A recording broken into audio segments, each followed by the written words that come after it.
Hi. I'm supposed to present instead of Dora Maric. Okay. Third presentation. Okay. Okay. First, you first. Okay. Okay. Are you ready? Yes, of course. Should we start? Okay. Please, you share your screen with us, and you can start when you're ready with your presentation. Okay? Yes, we can start. Okay. Sorry, how much time I have for presentation? About 7 minutes. Okay. Okay. I try to be as brief as possible. Okay. The idea of this study was measuring internal and external training load in youth handball. One sec. So just number 2. Okay, so this was just one part of the. This is just one part of the study that we done before, in which we try to measure the match demands of the youth handball players, and this is the second part that we try to compare different way of monitoring. So we all know that there are two major categories of monitoring the load in sports games. One is, of course, internal, and the other one is external. So what we done here, and what is very important in handball, we try to compare them. Why? Because it's very important in the practice to know which data are the best to use. Team handball is very popular sport, and it has high demands. So any additional knowledge of its high demands can help coaches to program the trainings and to control the trainings, and especially to control the recovery. In this age, that was a prepubescent age, pre-adolescent age, it's also very important, of course, to control the development of players and to establish equal training sets in which the players can develop and progress, let's say, in a healthy way. So this was our major goal. Nevertheless, the popularity of the handball, there is no such. There is a lack of the studies, and that there is no such study have been conducted in this age category. So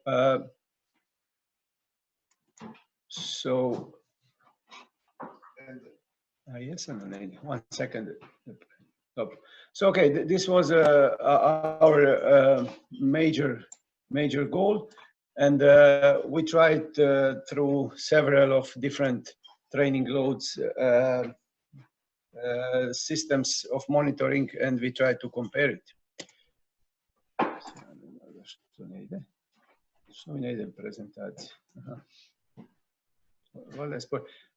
Sorry. Okay. So these are the subjects. This is the age of the subjects.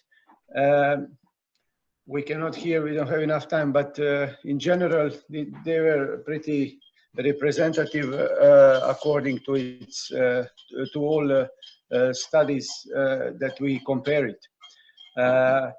We done the laboratory testing, including anthropometric and ergospirometry, and of course we done the field testing.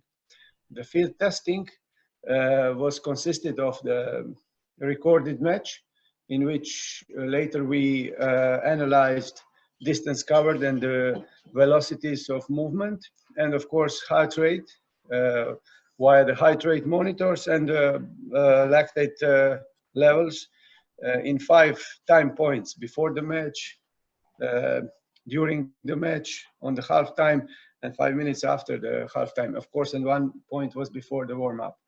And the last system of monitoring was the activity data through the actical accelerometers. Two games were conducted, so players were not able to have substitutions. The game lasts 20 minutes per halftime, and they have just 5 minutes in the halftime break. For this study, we analyzed, of course, descriptive statistics, but also we done the t-test to see is there any difference between the variables of the first and the second half.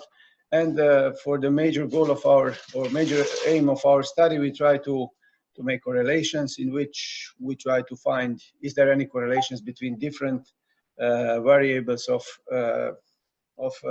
load monitoring. So these are few pictures of the study itself. So this before was the heart rate monitors, now the lactates, and of course the actical accelerometer was set on the ankle joint, which was for the handball the most convenient. It has two options, hip or ankle, but of course hip is not practically good, so we put it on the ankle. And of course, during the whole match, the players were pushed to play the system of handball that is most demanding for their age. It was 3-3 defense with a lot of movement in defense and offense, with lots of attack transition, etc. So what we try to do is to push them. And this guy here with the white gloves, it's me, like Michael Jackson. So in the end, what we try to do is here. Between all variables that we measured, only lactate level show significant difference or decrement in the second half of the match. Also, when we conducted correlations, we just found the correlation between the total energy expenditure and lactate just in the first half. So let's say if there was an increase in intensity, the lactate level increased. This we didn't notice in the second half, which is interesting, that not just in the lactate, but in all other measures or systems of training load monitoring, we didn't find we found no correlation. So in general, there was no correlations between different measures, which in one way is illogical, but in another way, when you see this is one of the examples, when you see the training zones or the time spent in each zone of any zone of activity. Okay, one is activity, the other was the heart rate zones. You see the similar trend. So on the left side we see the actical, and on the right side we see the Edward Trimp zones. So we see that lots of the time the players are spending in the high intensity zones. But just look at the Z4 zone and the time moderate zone that's supposed to be similar according to actical and Edward Trimp, that is calculated via the heart rate monitors. You see that there is a huge difference. So the actical or the accelerometers zones are not the same, although the trend is the same. You see that 65 till 70 belongs to the actical, and the Z4 zone is much higher of intensity than this one. And the second example is we really hope that we will get the similar data and the correlation between the distance and the steps. But no matter, the trend was pretty much similar. There was no correlation at all.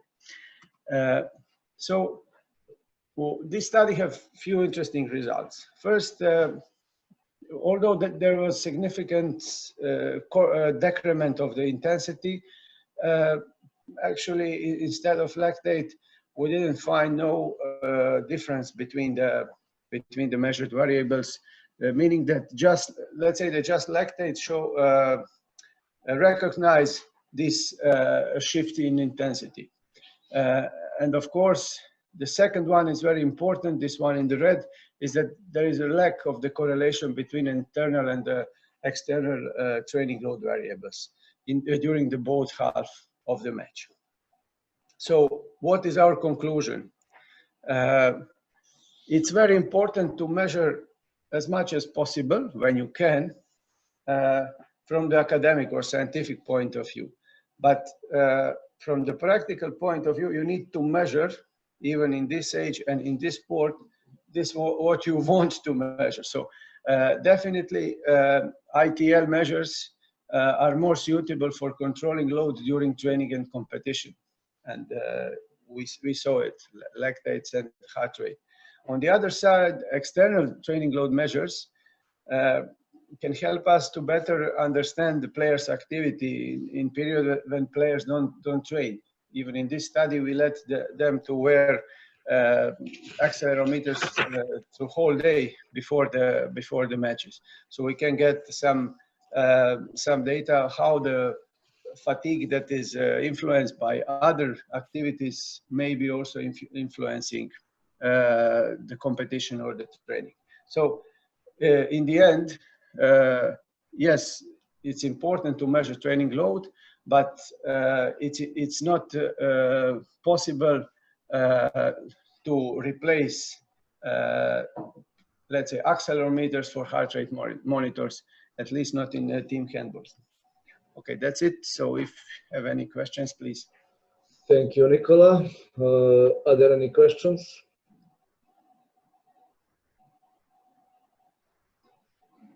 I can't see raise hand.